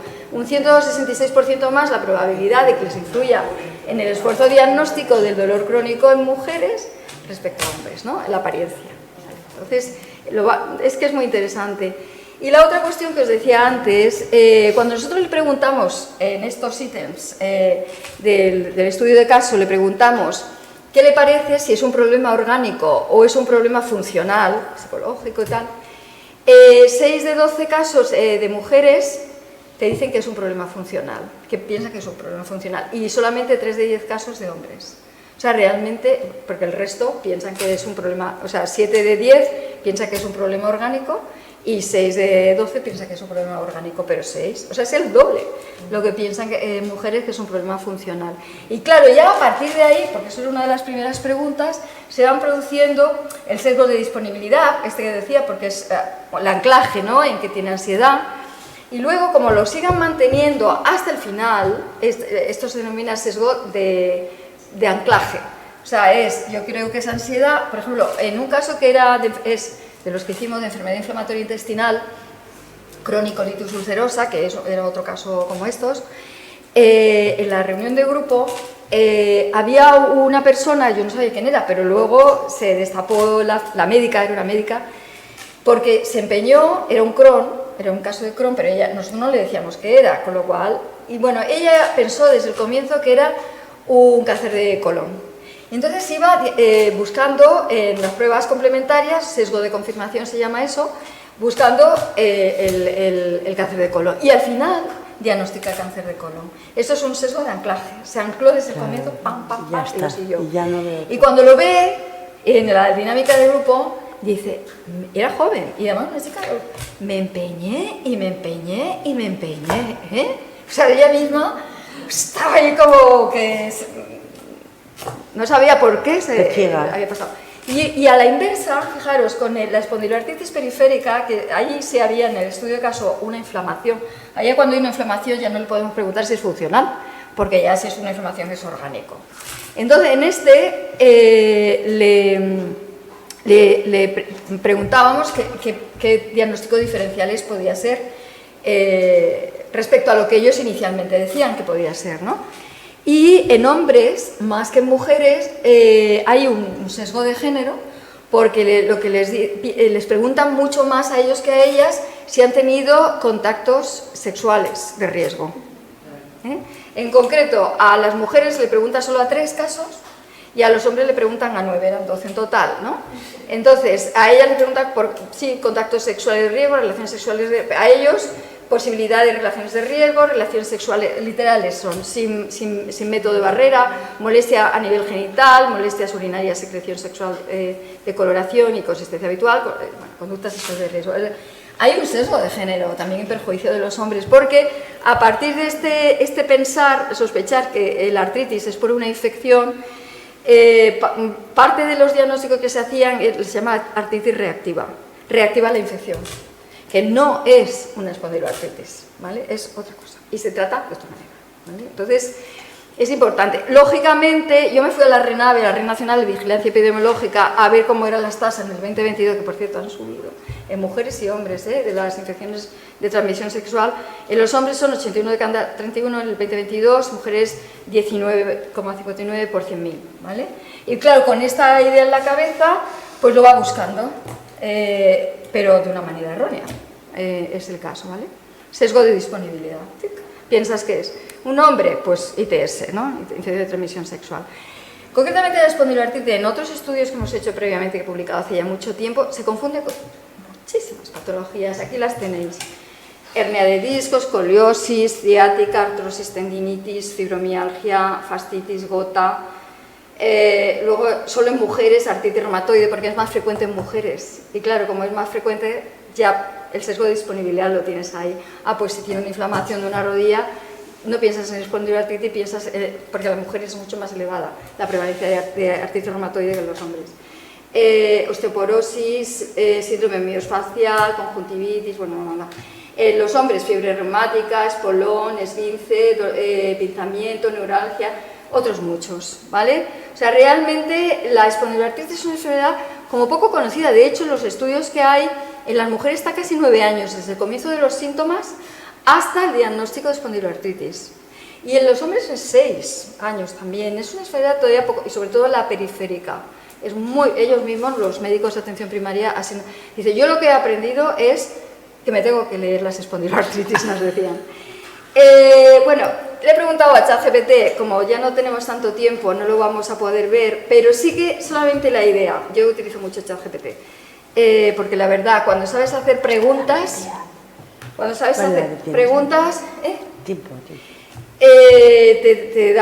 te da información mundial. Claro. Yo soy yo sola y de pronto es mucha literatura, hay muchas cabezas que están ahí, ¿no?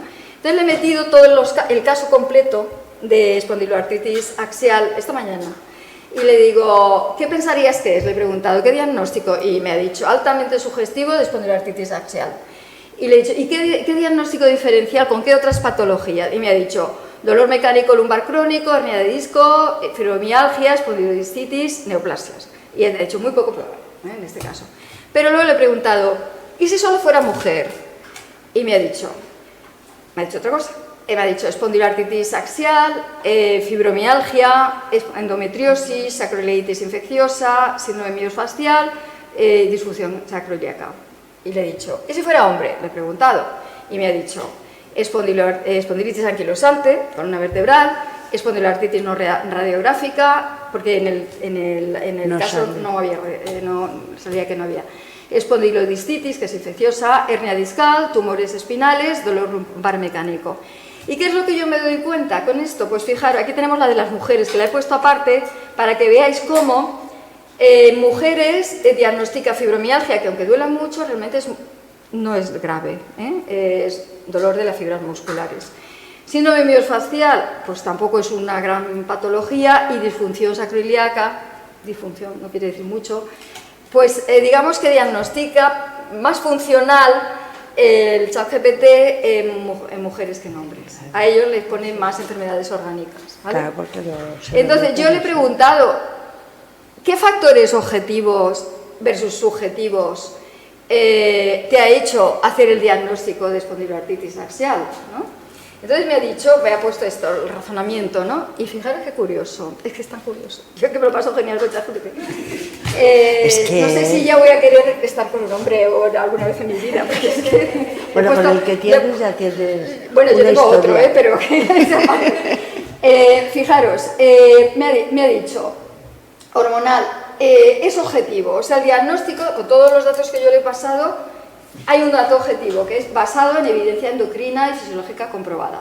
Masa muscular y biomecánica, objetivo. Datos medibles en composición corporal y carga estructural, bueno, objetivo. Inmunología, objetivo. Pero yo aquí me doy cuenta de una cosa, dice, diferencias demostradas en prevalencia y expresión de enfermedades autoinmunes, que es más en mujeres, ¿no? Pero claro, yo ya sé a estas alturas que se mal diagnostica la espondiloartritis. Hay mucha que está subdiagnosticada, sobre todo en mujeres. Vamos, que no está diagnosticada. Que está diagnosticada, como habéis visto ahí, de fibromialgia, de otras cosas. Entonces, claro, ahí le he dicho, oye, pero es que date cuenta que la espondiloartritis en mujeres está infradiagnosticada. Y me ha dicho, qué pregunta tan interesante, ya nos estamos metiendo en materia. Y entonces le he dicho, pues bueno, pues sabiendo esto, vuelve a decirme e identificarme si es un diagnóstico basado en objetividad o en subjetividad del profesional. Y veis, bueno, quedaros con que aquí pone presentación clínica parcialmente objetiva, porque dice la diferencia en formas radiográficas versus no radiográficas es real, pero puede verse influida por su diagnóstico en mujeres. Es que lo dice propiamente, ¿no? Total, aquí subjetiva más objetiva, la percepción, hay bases neurobiológicas, pero el juicio del médico sobre la credibilidad del dolor puede estar sesgado. Es que ya llevo mucho tiempo enseñándole, yo ya no sé si me responde lo que yo quiero. Y luego, sesgo diagnóstico, subjetivo, me ha dicho que es subjetivo, depende directamente de la interpretación clínica del profesional, no de la diferencia biológica, por eso es subjetivo, ¿no? Y bueno, ya el tema del tratamiento, pero como le he dicho, ten en cuenta que está infradiagnóstica de mujeres, vuelve a hacerme esto, ¿vale? Lo mismo. Y de pronto ya me identifican muchas más subjetividades. ¿Vale? A partir de ahí, por ejemplo, esta inmunología dice prevalencia influida por el sesgo de la infradiagnóstico, ¿no? La presentación clínica parcialmente subjetivo, síntomas menos típicos en mujeres, porque las mujeres es periférico, lo que decíamos. Luego dolor subjetivo más objetivo, sensibilidad real, pero interpretación médica variable. Sesgo de género, diagnóstico subjetivo, juicio clínico directo apuesto, pero bueno, era esto de aquí, ¿no? El sesgo de diagnóstico subjetivo depende directamente de la interpretación. Y tratamiento también parcialmente subjetivo, que aquí me lo daba como objetivo, ¿no? Su diagnóstico distorsiona resultados. ¿Os dais cuenta cómo? Es que, bueno, a ver, ChatGPT no lo sabe porque los médicos no lo saben como está toda la bibliografía metida, pues de alguna manera está reflejando lo que es la realidad, ¿no? En investigación sobre este tema. Bueno, la conclusión final sería que la espondiloartritis axial puede pasar desapercibida. En mujeres el juicio clínico debe reconocer tanto diferencias reales como los sesgos, evaluación cuidadosa y sin prejuicios mejora el diagnóstico y tratamiento, y las resonancias magnéticas y respuestas con antiinflamatorios no esteroideos son claves diagnósticas en ausencia de hallazgos radiológicos. Este libro es el que yo os decía que merece la pena, How Sex and Gender Impact Clinical Practice. Yo me lo compraría. Bueno, de hecho yo lo tengo. Porque te hace unas clasificaciones de las diferencias en patologías, en diabetes, en infarto, en ictus, las diferencias en presentación clínica, en tratamientos, en efectos secundarios. Es muy interesante, ¿no?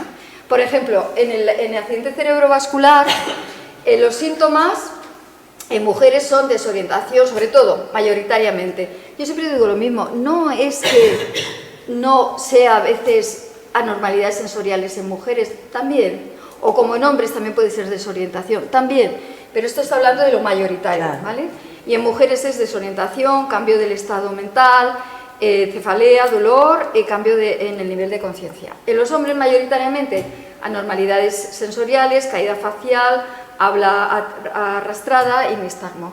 Esto le pasó, por cierto, a Rafael, ¿no? Como de pronto, es que estaba viéndolo en el hormiguero y empezó a arrastrar las palabras, aunque era por un tumor. ¿Caída facial qué es? Pues es que, se nota. claro, se nota que el nervio, el facial pues no funciona bien. ¿Y nistagmo? Nistagmo es que en los ojos, temblores estos, sí, pero y también dentro del ojo, ¿no? Como está ahí, como inestable, ¿no? Bueno, la EPOC, lo mismo. Sí. EPOC es enfermedad pulmonar obstructiva crónica, ¿vale? Paso de largo, yo si queréis os dejo la presentación y la podéis... Yo lo que estaba pensando, digo, a ver si otro día, porque esto es como un abanico para que veáis, claro. A lo mejor podemos trabajar en enfermedades puntuales. Pero la verdad es que las mujeres, con esto de que fumaban menos, las diagnosticaban de asma cuando tenían disnea. Hay mucha literatura sobre este tema. Y a los hombres, pues como fumaban más, de enfisema, que es la EPOC, enfermedad pulmonar obstructiva crónica. ¿Qué pasa? Que existe una técnica fantástica que es la espirometría. Y en el momento que haces espirometría, ahí ves perfectamente de qué estamos hablando. Si estamos hablando de enfisema, estamos hablando de enfisema, ¿no? EPOC. Yo asistí a una reunión en Canarias con médicos de atención primaria, que me organizaba un laboratorio, y existen los espirómetros, ¿eh? Y una médica que estaba al principio de la sala fue muy sincera, porque dijo, no hacemos muchas espirometrías, claro, y es que no nos conocemos bien los puntos de corte de normalidad y anormalidad, que yo pensé, pues te lo estudias, ¿no? O sea, tampoco... Además, si los repites muchas veces ya te los aprendes, dice, y claro, alguien dijo, ¿y dónde los tenéis? Y dice, no, lo tenemos en el cajón, pero es que como tenemos tanta prisa, pues no hacemos espirometría, que pueden prescribir las espirometrías, pero no. Y dice, pues nada, mal diagnóstico, porque no es lo mismo tener disnea por asma que disnea por EPOC. Luego el trastorno por uso de opioides. Esto es un temazo. Yo casi que, ya, aunque hay algunos más, pero voy a acabar con esto, pero sí que merece la pena. Porque sabemos que se prescriben más fármacos psicotrópicos en general a mujeres que a hombres, ¿no? ¿De qué sabemos? Las mujeres tienen más probabilidad que los hombres de recibir prescripción y las mujeres progresan, que utilizan más opioides, que se hacen más adictas, básicamente, y el tratamiento más rápidamente que los hombres. O sea, que se le prescribe más y se enganchan, básicamente. Luego, los hombres tienen más probabilidad que las mujeres de ser evaluados para el uso. Las mujeres, yo o a mi madre, a la vecina de mi madre, y claro, la vecina de mi madre estaba enganchada, de hecho, a los opiáceos. Mi madre, que se había dado cuenta, dice, le digo que no me prescriba, que no me mande tal, y yo he visto que lo mismo de mi vecina, y estaba súper enfadada con su médico, que ella lo quería, pero no le gustó que le mintiera, ¿no? Luego, las mujeres pueden experimentar una abstinencia de opioides más severa y son más propensas a sufrir una sobredosis, incluso con dosis más bajas de opiáceos, la relación peso-talla, en comparación con los hombres, y también lo de la farmacocinética, lo que contamos. Luego, las mujeres llegan al tratamiento con mayor gravedad de enfermedad y secuelas de comorbilidad que los hombres, y las mujeres tienen menos probabilidad que los hombres de ser referidas para tratamiento del trastorno por uso de opioides. Sin embargo, una vez en el tratamiento, las mujeres generalmente tienen resultados similares a los de los hombres. Yo me acuerdo que con el tema de la fibromialgia, hubo un enfermero, el coordinador de un centro de salud de aquí, un día me dice, es que las mujeres con fibromialgia ya le están poniendo parches de morfina como a los pacientes de cáncer de pulmón. Decían que es que esto es una barbaridad, y es que no les hace efecto. Y me dice, y es que yo digo, cuando no hay sed, el agua no vale. Entonces, como diciendo, como el origen de la fibromialgia es otro, pues no te valen los opiáceos, básicamente, ¿no? En este caso. ¿Qué dicen los artículos científicos? Es un poco de la perspectiva de género, pues que sí que han hecho revisiones, pues que se prescriben más fármacos psicotrópicos. Yo, una de las cosas que escucho mucho es, las mujeres consumen muchos fármacos tal, y yo les digo, no, se les prescribe. Claro. Porque realmente no puedes comprar fármacos psicotrópicos si no tienes una prescripción. Vosotros siempre hacéis esto, porque es que me sabe fatal que digan que las mujeres los consuman, ¿no? Lo consumen porque se les prescribe.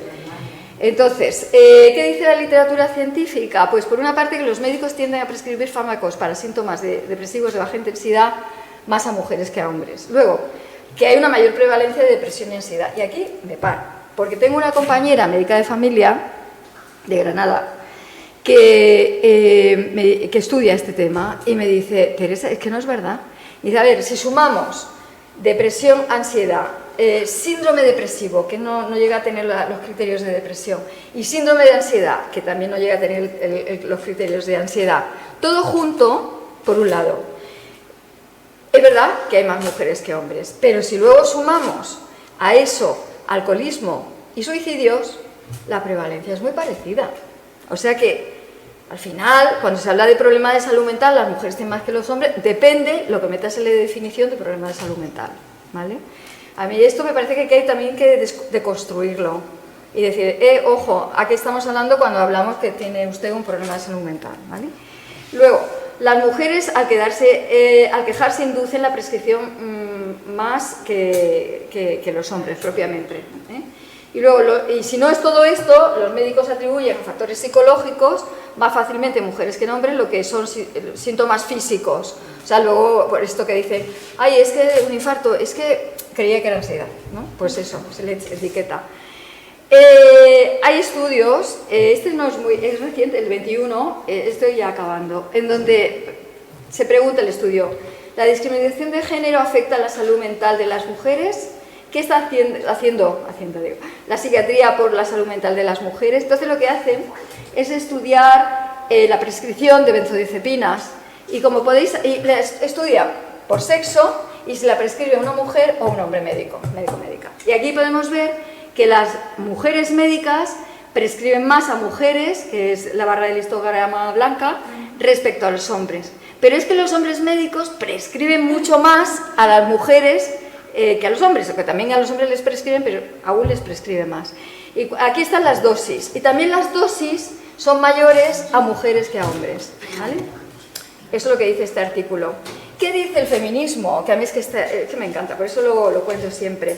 A ver, tenemos por una parte a Betty Friedan en su mística de la feminidad, no sé si la conocéis, ¿no?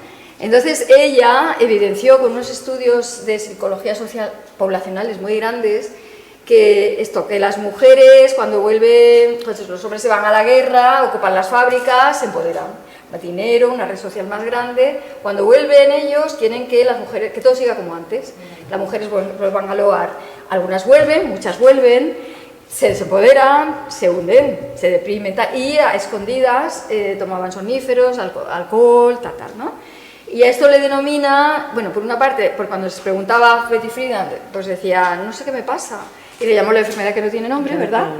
Y lo que evidenció es la mística de la feminidad, que era que el factor de riesgo era volver a ser madre, esposa y ama de casa, lo que estaba produciendo esos problemas de alcoholismo y salud mental, ¿no? Por ahí tenemos una vía. Y por otra parte, Celia Amorós, con su magnífica Celia Amorós, con su palabra, que tiene un término, que es un problema de identidad heterodesignada, ¿no?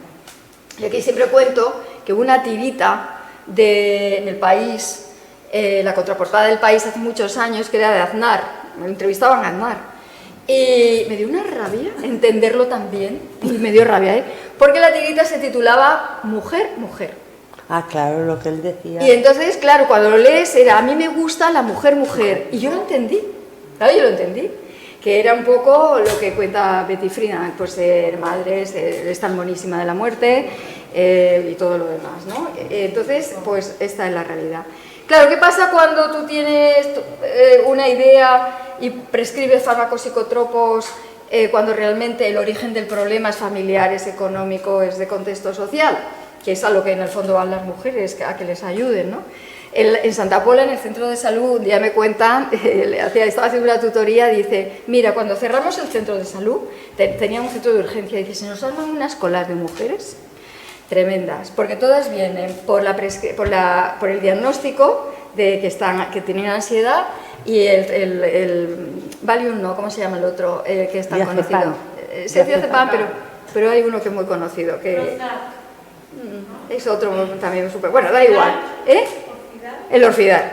Vienen sobre todo porque quieren el papel para enseñárselos a su familia, de que la dejen tranquila, básicamente, ¿no? Pues eso es como estrategias ciegas a la causa en el fondo del problema y también es un tratarnos de una manera muy cuestionable. Ya simplemente comentaros que este artículo, que es un artículo de la revista americana de salud del corazón potente, a mí me abrió los ojos, porque venía a decir que por una parte era verdad que las mujeres nos expresábamos ante el infarto de maneras que a veces no orientabas a los médicos, pero también que los médicos, cuando las mujeres hablaban, de alguna manera no detectaban el problema, no tenían porque tenemos una terminología que no se adecua a las interpretaciones de los pacientes y las pacientes. Y acabas diciendo infarto atípico. Oye, es que no sé, bueno, ¿por qué? Pues porque a lo mejor la mujer no ha dicho tengo un dolor precordial, pero ha dicho tengo un tal y es de otra manera, ¿no? Entonces, para mí lo relevante de este trabajo es que habla, y me abrió un mundo, yo no sé si conocéis a Kahneman. Daniel Kahneman murió el año pasado con 94 años, se suicidó porque quiso. Él es premio Nobel de Economía y le dieron el premio Nobel porque hizo unos ensayos, unos estudios de laboratorio con los inversores de la bolsa de Nueva York, con los trabajadores, los tomadores de decisión. Y ahí identifican que hay dos sistemas de pensamiento, el pensamiento 1 y el pensamiento 2. El pensamiento 1 es el intuitivo, el rápido, el automático, es el que utilizan los médicos de familia, de cabecera, en 4 minutos. Escuchan y rápidamente tienen que hacer atajos mentales para tomar decisiones y decirles lo que tienen que hacer. Y ahí la probabilidad de equivocación es muy alta. Cuando ya pides una analítica y te salen unos parámetros sanos y normales y otros te salen como alterados, ahí te pones a pensar. Y estás saltando el sistema de pensamiento 2, que es un sistema de pensamiento reflexivo, analítico, donde la probabilidad de equivocarte ya es mucho menor. Esto hay mucha evidencia y también la hay dentro del ámbito sanitario, pero no hay tanta. Yo he hecho unas revisiones muy grandes para aprender de este tema y no hay tanto. ¿Qué es lo que hacen en Harvard en este momento, en la Universidad de Harvard, en medicina? Los estudiantes de medicina les enseñan bajo el concepto de la metacognición, que es una palabra así un poco, que básicamente es enseñarles a los estudiantes a pensar qué están pensando. Eso se los enseñé yo a los médicos y me agradecieron mucho, ellos tomaban nota, porque básicamente cuando te plantas un paciente delante de ti, ellos tienen que pensar, ay mira, estoy pensando con este dolor precordial que es ansiedad, ¿y si no es ansiedad? Porque si tú estás pensando solamente una cosa, no das opción a que sean otras. Tampoco haces exámenes para que sean otras. De hecho, esto es el pensamiento inductivo, ¿no? En lugar de solo pensar en una cosa, pensar en un abanico, decir, bueno, la probabilidad de que sea un infarto es del 40, ansiedad un 80, ordenarlos y ir a buscar y a ir descartando, que eso es hacerlo bien. Y están enseñando así a los estudiantes de medicina de Harvard. En Alicante, la UMH y Defonso Hernández, otro colega mío de salud pública, que ya un seminario montado a los estudiantes de medicina. Yo querría montarlo en la Universidad de Alicante, en la UA. Vale, quería deciros esto. Hay como 100 sesgos cognitivos, un mogollón. El anclaje, bueno, es que son tantos, el de disponibilidad, el de ceguera no intensidad. Fijaros que en el caso de la espondiloartritis le decimos que le sacan, de la periférica, le sacan líquido y es un líquido inflamatorio, le decimos. Y algunos no lo ven, no lo tienen en cuenta para el diagnóstico. Y es una ceguera no intencional. Básicamente no se dan cuenta de los parámetros, de lo que se les está mostrando, ¿no? Bueno, hay muchos sesgos, como 100. Os pongo un ejemplo y ya con eso terminamos. Diagnóstico inicial, por ejemplo, era espondiloartritis siempre, en este caso periférica. Diagnóstico inicial, dicen que es una artritis reumatoide, ¿vale? Y al final acaba siendo una artritis reumatoide, según ellos, diagnóstico final. Esto es un sesgo de anclaje. ¿Por qué dice al principio que es una artritis reumatoide? Y es un sesgo de disponibilidad, porque dice por la edad y por el sexo. Es una artritis reumatoide. Como es más frecuente la artritis reumatoide en mujeres, pues tal. Luego, otro dice que es un osteomastoide, que esto no tiene nada que ver, pero bueno, es una cuestión más de traumatológica y más... Pues al final sigue pensando que es un osteomastoide. Y también dice lo mismo, por edad y por los síntomas, ¿vale? pues es una disponibilidad de anclaje porque acaba ahí anclado este diagnóstico. Luego, otro te dice, es una artritis juvenil, es una persona de 30 años o algo así, o sea que tampoco es un ojo tan joven. No. Entonces, es un sesgo igual de disponibilidad de anclaje porque dice, preguntaría por procesos virales antes del comienzo de los síntomas y se había ido a viajes a áreas endémicas de chikungunya. Y yo pensé, ¿por qué de chikungunya? Si en España no es una cosa así. Y entonces yo sabía que uno de los médicos de familia entrevistados en Cataluña era de El Salvador. Y pensé, tiene que ser él. Porque en El Salvador sí que hay chikungunya. Total, que nos fuimos a buscar si era, efectivamente era. Para él sí es un sesgo de disponibilidad, porque en su mente sí que está. Claro. Si hubiera sido un español ya no hubiéramos podido decir de disponibilidad, pero era. Y luego, incluso le hace un test. Esto se llama sesgo de confirmación, que es confirmar que es el chikungunya, que no es. Y luego, por último, oligoartritis a estudio, al principio decían solo, y acaba como una meniscopatía, condromalacia, decía. Aquí es un sesgo de disponibilidad basado en el sesgo de género, porque dice, posible sobreesfuerzo, ya ves que es una inflamación, es una cuestión de tiempo que ella se encuentre mejor, lo minimiza. Una cuestión. Pienso en causa traumatológica por sexo, edad, localización y tipo de inflamación. Y bueno, al final efectivamente diagnostica un problema trauma, no reumatológico, pero obviamente que también se equivoca, ¿no? Es como nosotros estamos haciendo para identificar los sesgos. Y bueno, aquí os dejo como unos conceptos clave, sesgo de género, porque quiero acabar simplemente porque es muy positivo esto. Y es que nosotros les preguntamos por si habían estudiado en la carrera, temas de género, muchas cosas de este tipo. Y la última pregunta era, ¿habéis aprendido de todos estos casos? Y un 73% de las médicas y un 30% de los médicos reconocen haber cambiado su conocimiento sobre las diferencias y similitudes por sexo en el proceso diagnóstico y terapéutico a partir de la respuesta a las cuestiones de los 5 casos analizados en nuestra investigación. Pero médicos muchos menos que claro, porque no quieren romper el prejuicio. La diferencia. Pero bueno, por eso hay que ir a mujeres médicas al final, porque claro. 30 años después, y estas son las conclusiones, estamos un poquito con mucho conocimiento, pero donde estábamos. Sabemos sí que múltiples enfermedades son diferentes y hay que tenerlo en cuenta, porque si no, nos equivocaremos en el diagnóstico. Y que las innovaciones de género hacen un poquito lo que yo he hecho hoy, ¿no?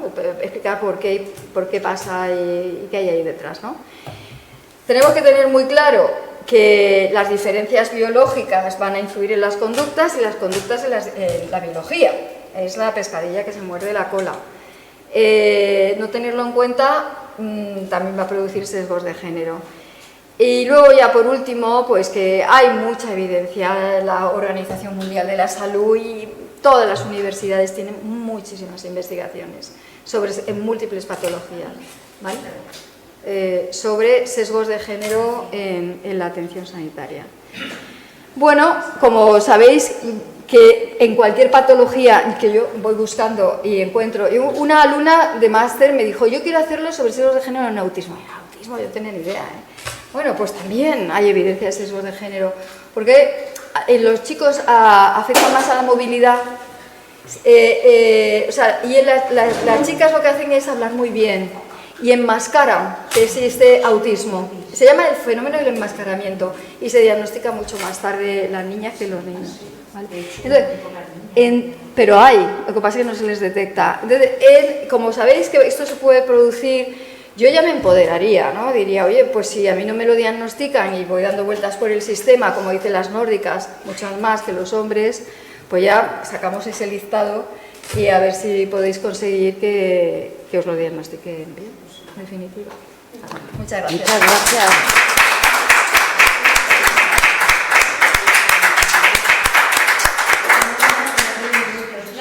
No tenemos. Sí, yo os lo paso a Elena Sí. en PDF y sí. Tenemos muy poquito tiempo, pero vamos a dar paso a dos o tres preguntas, ¿sí? No tan poquito. 10 minutos, cuarto de hora por ahí. No, pero se oye bien, ¿no? Ahora, Espera, voy a cambiar. Es que tiene que grabarse. no, pero quería preguntar algo que se nos quedó pendiente el mes pasado. Al mes pasado. Sí, o sea, yo estuve en un sitio internacional, en un congreso internacional, donde se dijo, y me quedé con la duda si lo había entendido bien, y hoy que tengo ocasión te lo pregunto a ti. Me decían en ese congreso que en la mayoría de las facultades de medicina nunca se estudia la menopausia. Eso es cierto. Se estudia poco, no es nunca, poco proporcionalmente a otros temas. Pasa a veces con patologías. Yo una vez acudí, porque tengo unos vértigos, a una clase de otorrino, a la de vértigos. Le dedicaban todo un tema y a veces a otros temas le unían varios temas en una hora, ¿no? Yo pregunté, oye, ¿hay tantos vértigos como para dedicarle un pedazo de tema comparado con...? Yo le pregunté otras cosas y me dice, no, tanto no. ¿Y por qué le dedicas tanto tiempo a los vértigos? A veces pasa, hay como enfermedades reinas, como el artritis reumatoide en reuma, y otras enfermedades pues no se trabajan tanto. Pero para que tengas una idea, porque esto siempre lo buscamos periódicamente en nuestras bases de datos bibliográficas, si tú haces búsqueda de término pene, aparece como 50 y tantos mil referencias en los últimos años, y buscas clítoris, son 5.000. Y esto es en general, ¿no? O sea, los temas de mujer, efectivamente, hay mucha menos bibliografía. No es que no se enseña, ¿eh? Pero tú lo ves proporcionalmente el peso que le dan y es menor. Bueno, que aparte de agradecerte porque me ha encantado tu charla y hemos aprendido mucho, aunque algunos nombres los desconozco, pero bueno, muchas gracias, ha sido estupendo. Quería preguntarte, esto lleva 30 años ya que se está estudiando la diferencia. Más de 30, sí. ¿Cómo no lo sé, hay grupos de médicos que se están alzando contra la idea de lo trans, sobre todo por las estadísticas? Contra la idea de lo trans. Por las estadísticas, porque claro, está clarísimo que no tiene nada que ver un cuerpo y otro. Y sin embargo, socialmente ahora sí. Yo creo que es otro tema que, a pesar de que yo estoy más con Elena y toda su ideología, es verdad que ellos también tienen unos problemones muy serios, desde un punto de vista médico, que hay que atender.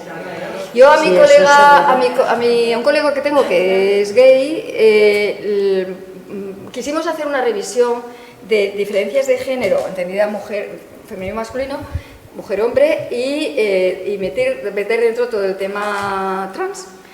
Y no pudimos, porque era mucha bibliografía y como que los resultados iban a ser muy diferentes en el apartado diferencias de género, en el apartado trans. Entonces ya quedó él en hacer su revisión propia, que luego hizo y también publicamos, ¿no? Porque son dos mundos diferentes, pero como él dice, que a mí me parece que es verdad, ¿hay alguien más vulnerable o entre los más vulnerables que un gay hombre viejo? Es realmente, quiero decir, es un problema. Y como de un punto de vista médico, lo tienes que atender también, ¿no? Es que mi mirada a lo mejor es un poco como diferente. Dicho eso, yo es que como no estoy a favor de toda la movida que ha habido, pues entonces... y hay que tener mucho cuidado. Cuando yo hablo en colectivos, yo me retrato un poco, digo lo que acabo de decir, que es necesario que, igual que yo he estudiado por 30 años los sesgos de género, tiene que haber gente que de una manera muy seria hagan revisiones de todo cómo afecta al ámbito trans, todo este mundo. Que no hay evidencia tanta, ¿eh? ¿Puedes decir el nombre de la investigadora de Granada? Ana Delgado. Ana Delgado. Sí. Que ya se ha jubilado, pero bueno. Pero ahora bibliografía. Sí, ella ha publicado. Vale, ¿sí? Bueno, muy rapidito que eso, tenemos poco tiempo. Vale, dos cositas solo. Por un lado, es verdad que yo creo que muchas profesionales pecamos del tema de sesgo de disponibilidad y anclaje, por el tema de la masificación.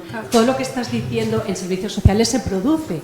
No hay tiempo para hacer un buen diagnóstico, un buen pronóstico y una buena intervención. No hay tiempo y es una pena, ¿no?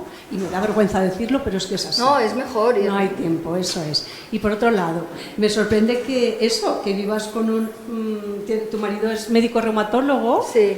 ¿cómo lleva él todo esto de los sesgos Pues de ya género? sabe muchísimo. Ella, al principio no me creía, ¿eh? Claro. Vale, por eso. Pero eso. conforme he ido publicando, incluso el tema, la investigación sobre espondiloartritis nosotros juntos pedimos financiación al Fondo de Investigación Sanitaria, que es un poco la mejor financiación posible, y nos lo concedieron. Y fue gracias a una hipótesis suya, que era que creía que en las mujeres había sesgo de género en la atención sanitaria.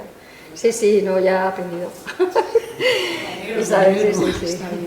Y por último decir, Sí. después de tantos estudios, ¿cómo es posible que en la ¿Cómo es universidad posible? no se trate todo esto? Es que alucino. Ahí está Todavía. para mí el problema. El No problema. lo he puesto, El salto. pero aquí está el problema. Y os tengo que decir que la anterior vicerrectora, que yo no la conocía, de Igualdad, me buscó para que en la carrera de la memoria de medicina, que tenía que pasar por la evaluación, la NECA y demás, incorporar una perspectiva de género en lo que eran las competencias, los objetivos de aprendizaje, todo eso. Bueno, yo ahí pues trabajé bastante con ella y luego cuando se pone en marcha, yo digo, oye, me veo en la cosa de decirle a la actual vicerrectora, ya no es, a la que era vicerrectora de Igualdad, que, oye, mira, con la anterior estuvimos, y de verdad que la memoria tiene perspectiva de género, no en todo lo que nos gustaría, pero mucho. Y dice, bueno, yo se lo digo a la rectora.